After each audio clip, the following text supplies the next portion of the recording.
Lateral to the side. Get these guys in here. Bend over and do them. Can you guys hear me? Yes, sir.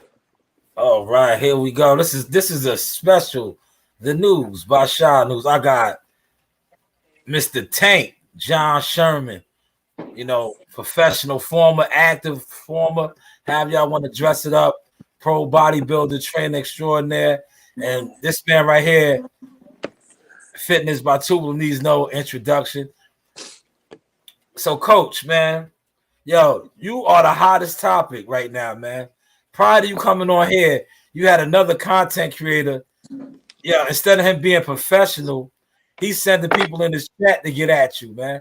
You the hottest guy right now. People want to debate you. They don't even want to interview you no more. They want to debate you, man. What's going on, coach? They want to get me in a fight. Guess what? I'm gonna fight them back. I ain't running from no smoke. I ain't scared of nobody. Shit, fuck that. You want to fight, man? I get it. Though, man. It's one of the biggest fights, and people. I'm just telling the truth about on certain things, and they don't want the truth. I'm not lying about nothing. I didn't prepare. I didn't know all this hype was going to happen for just telling the truth on a press conference platform.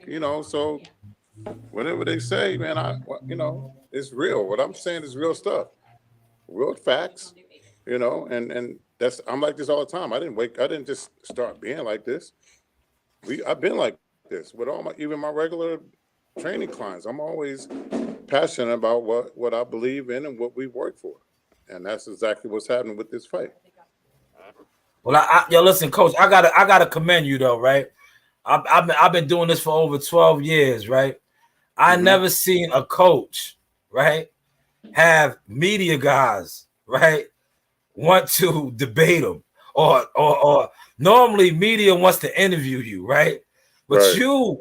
You done came on the scene. You got the media. They want to debate you now, man. So salute to you, man.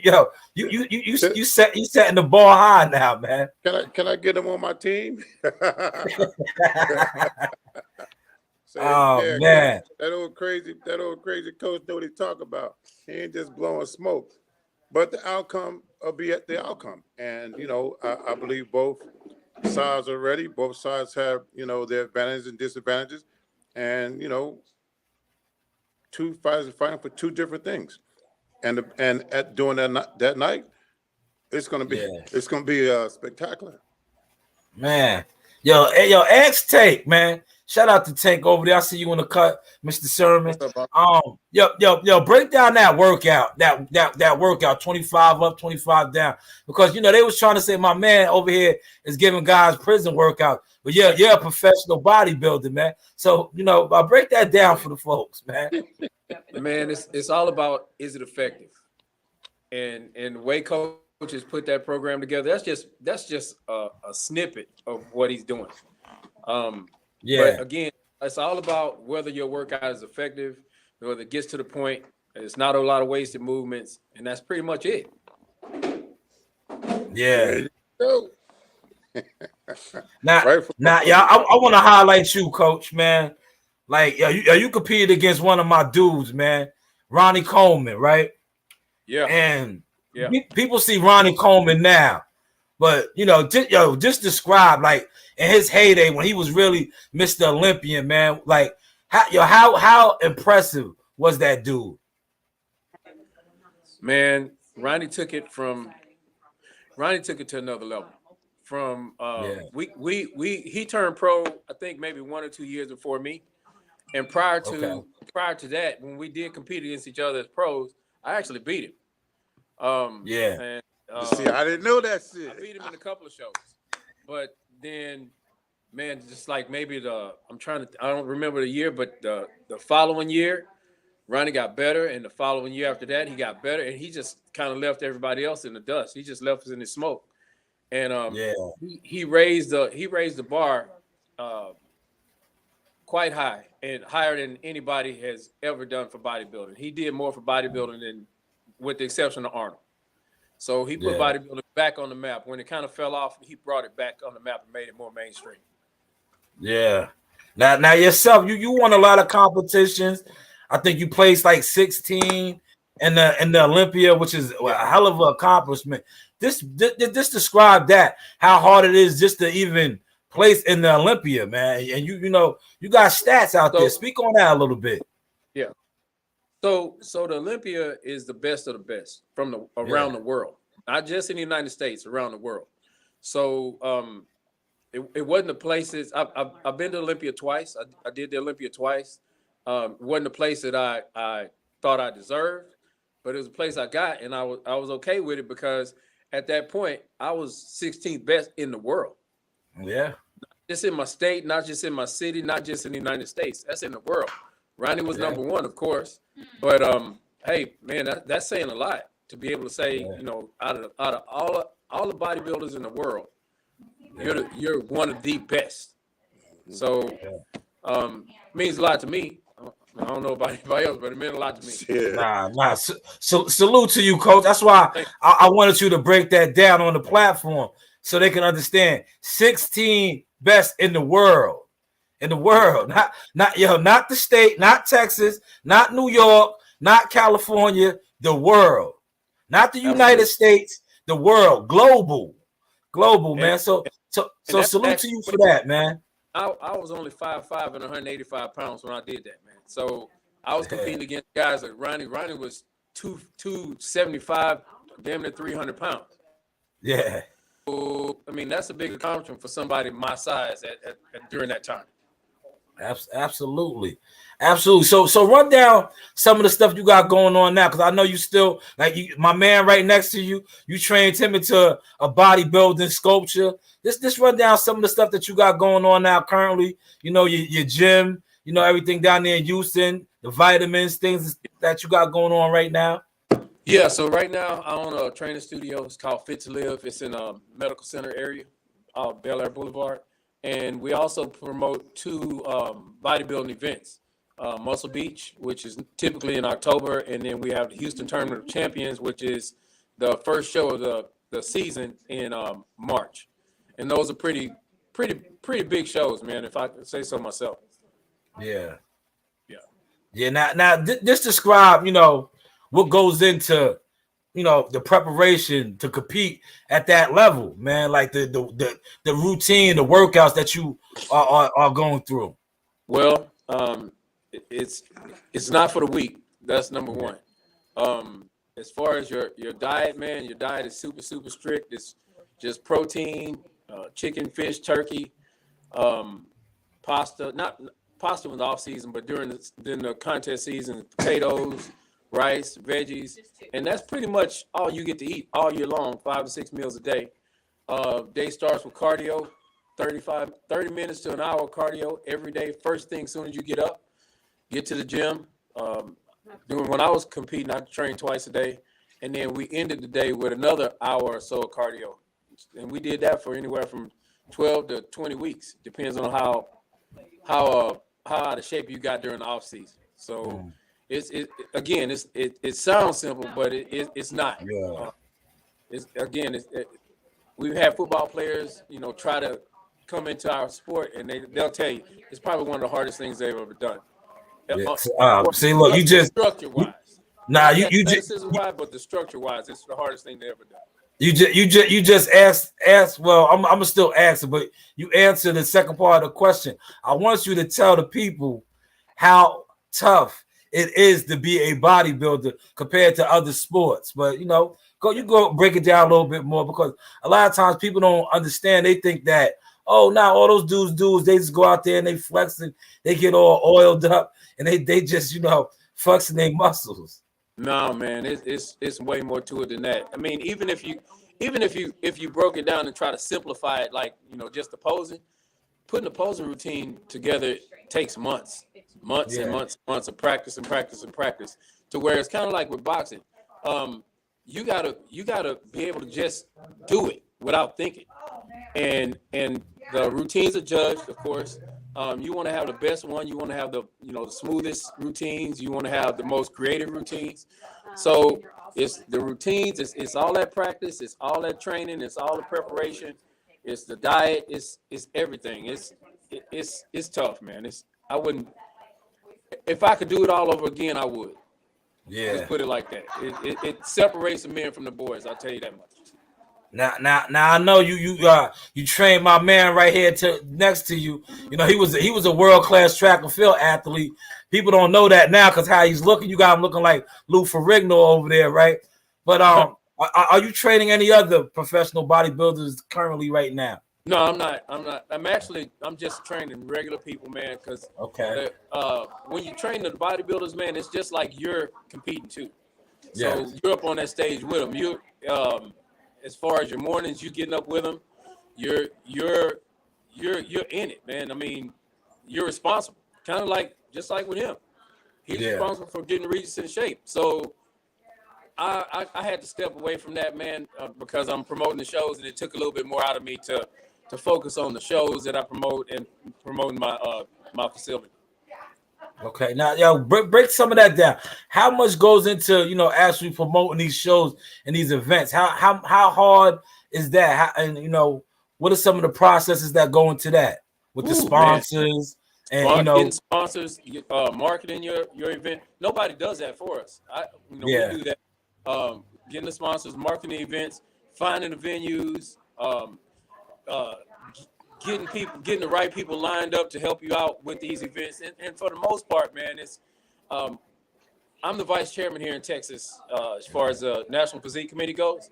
Yeah. So I'm responsible for all these other shows too, making sure that they follow the guidelines and making sure that we have the right expediters and making sure these guys are treated, the athletes themselves are treated like they're not pros, but we want to treat them like pros because that's the end result. That's what they're all dream to be on the pro stage, on the Olympia stage. So we just try to make sure that they're treated with the respect that they deserve. Yeah. Man. I want to ask you this too. Coach spoke about this. How much do you feel like calisthenics, pull-ups, dips, push-ups, things like that play a significant role in actual inner strength and just strength and conditioning, period? Absolutely, man. That's the bones of athleticism. So that's where it all starts. When I started competing, all I did was I didn't even have weights, man. I started at 16 years old, and all I did was push-ups and sit-ups. And luckily I was able to win my first show. But once I was introduced to the weights, it gave me another option, another avenue to get bigger and better. But not as far as this dude. Man, he knows his stuff. That's all I can tell you. Yeah. He knows his stuff.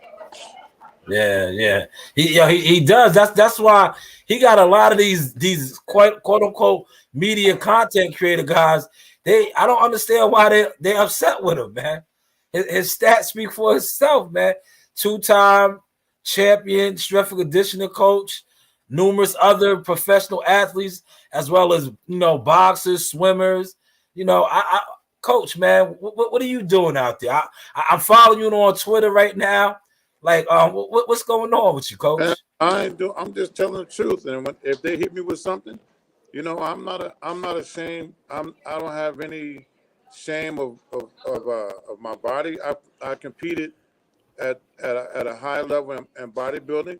I'm trained by John, and I haven't competed in years, and I still look like I compete. I don't even lift weights every day. But the foundation that we built, and I trained almost 2 years before I even got on stage. So they running around here talking about he gained all this muscle. He not gaining no muscle. That's that fluff. That's going to come down. So did I get stronger? I got stronger. I learned a whole lot from working with John. I learned about nutrition. I learned that it was a different level of discipline as well. Now that diet is hard as hell. And I never ate that much food in my life, even in track and field, but I learned some things about my body, and I combined what I learned from him into what I already knew as an athlete myself. So I got a wealth of knowledge. I keep telling folks I work with the best coaches in the world, and I'm not just bullshitting. You heard? How many shows did you do? Yeah, God. I did like Absolutely. 7. He did 7 shows under my belt, and he won 6. I never lost, man. So Yeah, So I mean, Yeah. why it's they? good. I don't know why they Yeah. messing with me. Let's stick with that, right? Because I'm all on social media, on Twitter, Instagram, and a lot of people throwing shade at you, right? Yeah. And I hear you out here defending yourself, and you're throwing Bill Haney's name in the mix. But as an athlete, track athlete, you competed at the highest level. Yes. Against Carl Lewis. You're one that you have record as one of 50 long jumps in history, right?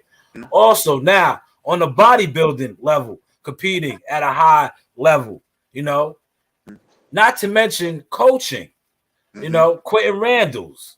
Right. He went. He fight. Jared Hurd. Jared Hurd. Look, I'm not even going to bring Regis in yet, man. Jared Hurd was a unified champion. These guys are at the highest level. So when these people say that you're not qualified and you say you're more qualified than Bill Haney, I hear where you're coming from, Coach. I hear where you're coming from on that. But let the people know. Just let them know a little bit about, some of your many accomplishments as an athlete, bodybuilder, and coach. Man, listen, I even, when I coached even with the high school level with track and field. And for your information, Mr. Haney, I coached at a private school. I took some kids who they said that couldn't run and turned them into state champions, state record holders, bodybuilding. I work with the best in the world. Listen, when I got into bodybuilding, I was looking for the absolute best. He'll tell you, I had magazines. I found a magazine, a Boston Fitness magazine. He was in a magazine. Just so happened, he was working at the gym that I was training. I went right to him. I said, "Is that you?" He's like, "Yeah." So then you go train me, bro. Yeah, true story. Yeah, that's true. And I didn't look back. And when I left bodybuilding, I was in my 40s when I got into bodybuilding. If I'd have caught bodybuilding earlier, I would have been a pro.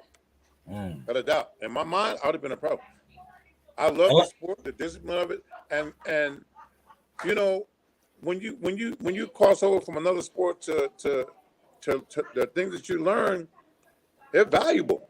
So the stuff that I learned with him is valuable. I use some of that stuff now. I could do the nutrition and all that stuff, but I don't want to do that. How could I go wrong working with the best? Come on, man. Absolutely. And let me ask you. Let me ask you this: what do you think it is about track and field guys that make you guys so successful in training fighters? Because Wilder got a strength and conditioning coach with track and field background. You have yourself. You have Larry Wade. All of you guys are probably pretty much the top guys in the game, man. Track and field guys. I think it's just the whole science of the body itself, the biomechanics, recovery, muscle endurance, explosion. I've done every plyometric in the world. I've done. So when you look at other sports, what are they trying to do? They're trying to get bigger, faster, and stronger. And we've done that in track and field. I'm not talking about in my era. I'm talking about way before me. We're talking about 1968. We're talking about 1932 when Jesse Owens was competing. Track and field has been at the top of every sport. Every sport uses track and field except bodybuilding. And bodybuilding is different because guess what? It's isolation of muscle. Isolation, and it's the same concept because guess what? When I had to get on stage and compete, I thought that was it, right? But I used to have to pose for at least an hour. And when I'm talking about the muscles had to be conditioned to hold. So that's another thing I learned. So different disciplines for different sports. Bodybuilding, you think them dudes just get up on that stage?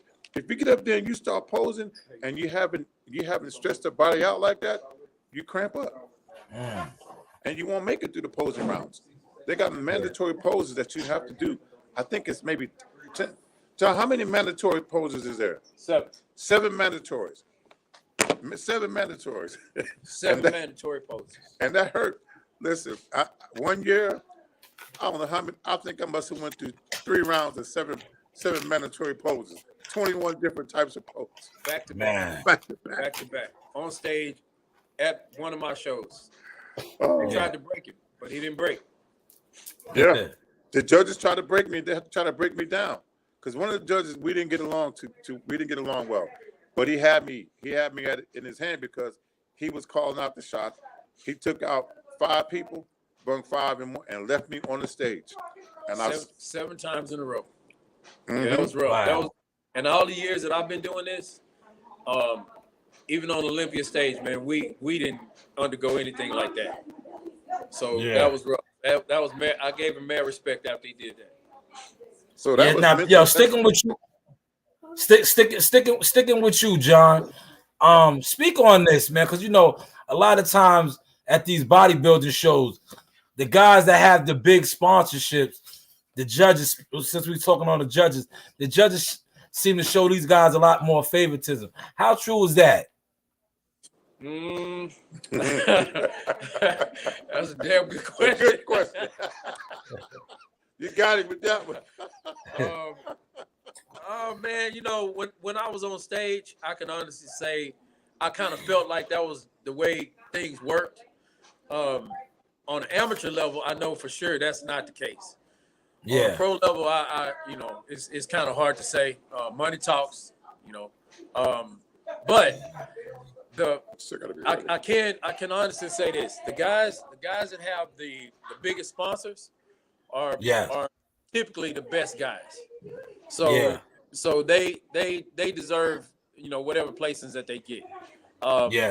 First and second can be really, really close, and sometimes if you're a crowd favorite, you might get the nod. But for the most part, all those guys that are in the top 5, top 6, as far as Olympia goes, they actually deserve what their places. Yeah. Now, Phil Heath, Ronnie Coleman, both of them in their heyday. Yeah. Who you say is taking the Olympia that year? Ronnie Coleman. Ronnie Coleman, without a doubt. Man, in Ronnie's heyday, there's nobody alive that has been born at this point that could beat Ronnie. Nobody.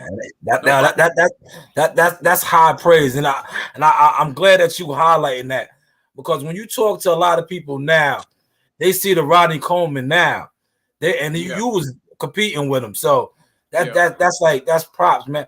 I try to tell people all the time. I'll be like, yo, Ronnie Coleman was the Michael Jordan of bodybuilding, man. He was different, bro. He took it to another level, man. They all they say is lightweight, baby. But I'm like, yo, dude was different. So he was. I mean, to be honest, Ronnie was one of the strongest, and he just changed the game. He coined the term power bodybuilding, because that dude was like a power lifter, man. He was unbelievable. See, I work with a lot of dudes that's into that, and they always be like, Phil Heath. I be like, nah, he's cool, man. I was like, yo, but it's like LeBron and Jordan. I'm like, LeBron is that dude, but Jordan is Jordan, man.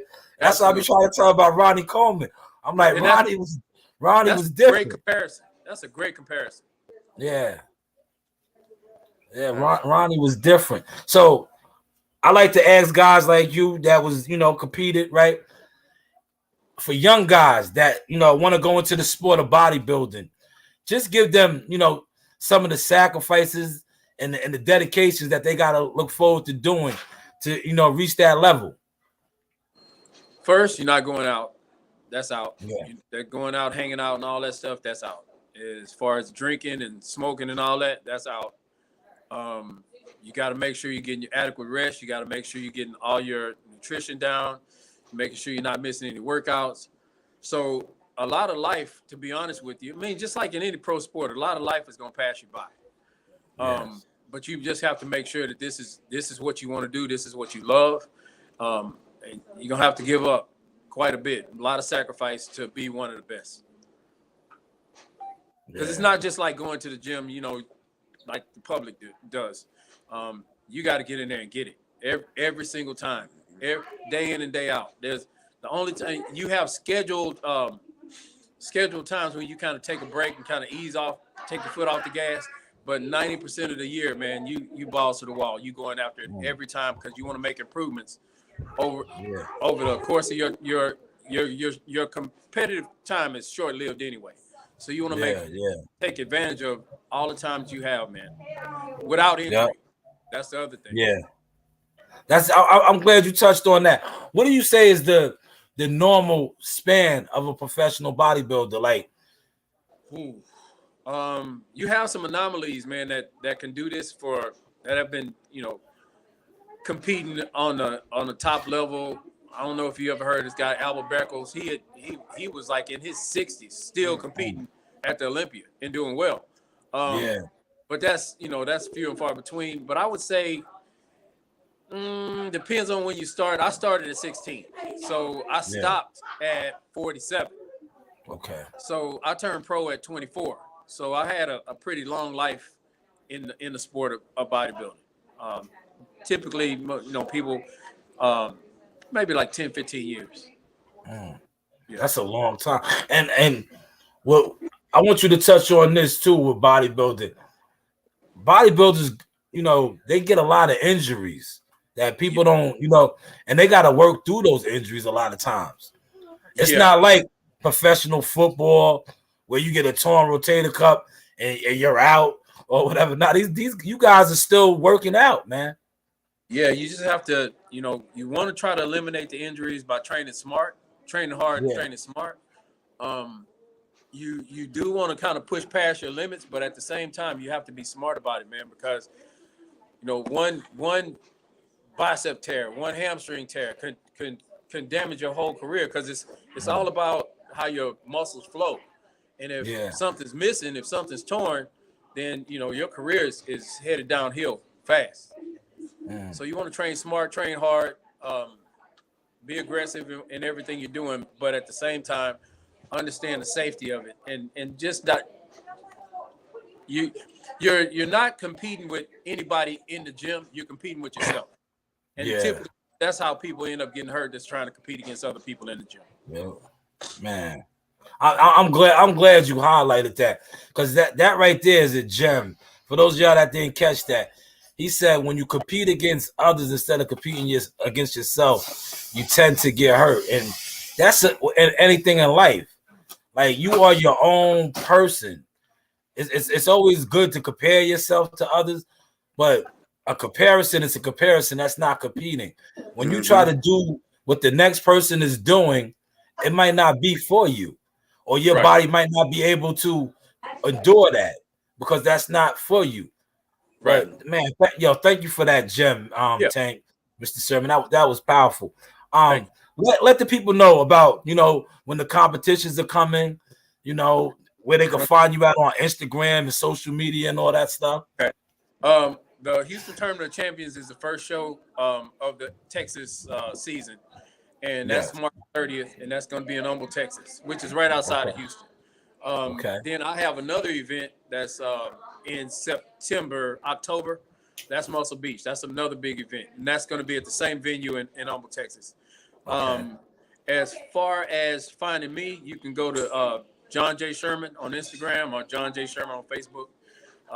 Look me up there, and or you can look at Tank Productions on Instagram and Fit to Live Training Studio. So we've got a lot of social media presence, and whatever this dude needs, man, I'm always there for him. Man, I appreciate you coming through and dropping them gems, man, tonight, man, on fitness and health and bodybuilding, and sharing, some of your, Ronnie Coleman competing against him, and showing the world this man right here, number 16 in the world, in his time, in his day, 16. That's top 20 in the world. Listen, I'm gonna say it one more time so y'all can catch the source. In the world, I didn't say number 16 in Houston. I didn't say number 16 in Dallas. I didn't say number 16 in Detroit. I said number 16 in the world. So salute to you, man. And I appreciate you coming through over here. So now I can talk my stuff.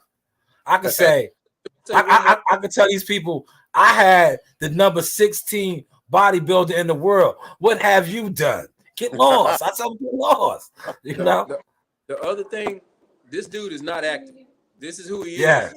24/7. Day in, day out. So whatever y'all getting on social media and all this, this is who he is. That's what I have to deal with every day. So all that trash he talks, that's real stuff. Yeah, yo, coach, man, they looking for you. You got to pull up over there. They sending their minions after you. They telling them to comment on your post. They want to debate you, coach. I'm gonna pull up, bro. I'm gonna pull up. They want to debate you, coach. They want to debate you. I don't mind debating. We could debate all day long, but bottom line is I'm gonna tell the truth. Whatever you want to debate, if they can't handle the truth, then you're gonna go running. So they can bring it on. I'm ready. December 9th, we're gonna be ready to kick some ass at that fight in San Francisco. We've been training hard. Yes. I'm out of here tomorrow, headed to California, man, and I'm ready. We're ready. The Rugaloo is ready. The team is ready. It's our time, man, and we're gonna show the world what they think is not gonna happen. Devin Haney is gonna get knocked out in San Francisco before 12 rounds. That's what I said, and that's what I mean. Man, I'm working for that. I'm not playing. Man, yo, Cole, look, hold on. And I told him, I've been with the best in the world. Yes, that's a fact. That's a fact. And I want to say this, Coach. Thank you for this right here, man, because this is another accolade to the catalog. Like I said, that man, John the Tank Sherman, was number 16 in the world. Mm-hmm. Now, a lot of y'all get on here, y'all talk about me, y'all don't like me. But y'all ain't doing what I'm doing. Mm-hmm. That man right there was Mr. Olympia. That's the highest bodybuilding competition in the world. Yeah, in the world. And work with me. Come on, man. They better leave me alone, bro. I want to be with the best, the absolute best, even in track and field. And when I got in bodybuilding, I wanted to be the best, and that's what I did, bro. Because I had the best coaching, I had the best everything. Yeah. So. And we friends, we brothers. So I ain't lacking nothing, man. I'm not perfect, but if I don't know something, I can make a phone call and say, hey, look, what about this? What about that? But the sacrifices and the desire and the want to be the best, we both live that as athletes. And absolutely, we try to instill that into all the athletes that we train. So I'm in my lane. And I love this boxing, and all we've been doing is winning. They can say what they want about Reese's program. He got 29 fights and 24 knockouts, so he's knocking people out. And you look at the other fighter, he got 30 victories and 15 knockouts, and he didn't knock out any quality people. And you can go on record. You can go check his record. You can check Reese's record. You can check his record, and see who have the most quality knockouts. So I don't give a damn what they say. We're gonna beat the shit out of that kid. Man, Coach, man, before I let you guys go, man, I want to thank you, and I want to tell you this: do not lose that fire, right? Keep your foot on their neck, man. Absolutely. Keep your foot on their neck, and that video that you dropped right there with your partner right there when he was breaking down, the wild streets of Henderson, Vegas. Hilarious, man. Hilarious, man. You guys got some good stuff going. Yeah, that was good stuff, man. It's real though, I ain't gonna do that if it ain't real. I'm just saying, you tough guy. I'm from the streets of Trent, but guess what? The guys in my neighborhood wouldn't let me do what they were doing. They said, go home, get your ass to the house. You can't hang out with us. But I know it. I lived it. So it's all good, man. I'm always appreciative of coming on your show, man, because you was one of the first guys to interview me, man, and I ain't gonna ever forget that. I always got love for you, man. I'm always can come on your show whenever you want. We down. We down for the call.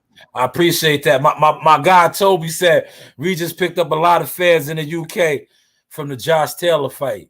There's another fight if we'd have had that fight in the United States, we'd have got that fight here. But let me tell you something about Josh Taylor. Josh Taylor, a tough motherfucker. He way tougher than Devin Haney. He way bigger. He hit a lot harder. So what they gonna bring? I know what we're gonna bring.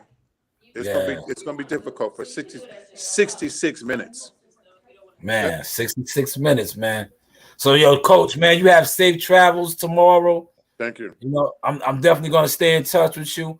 And yeah, those guys is looking for you, coach. Yeah, they're I know. looking for you over there. Yeah, Pull up. you got media guys wanting to debate you, coach.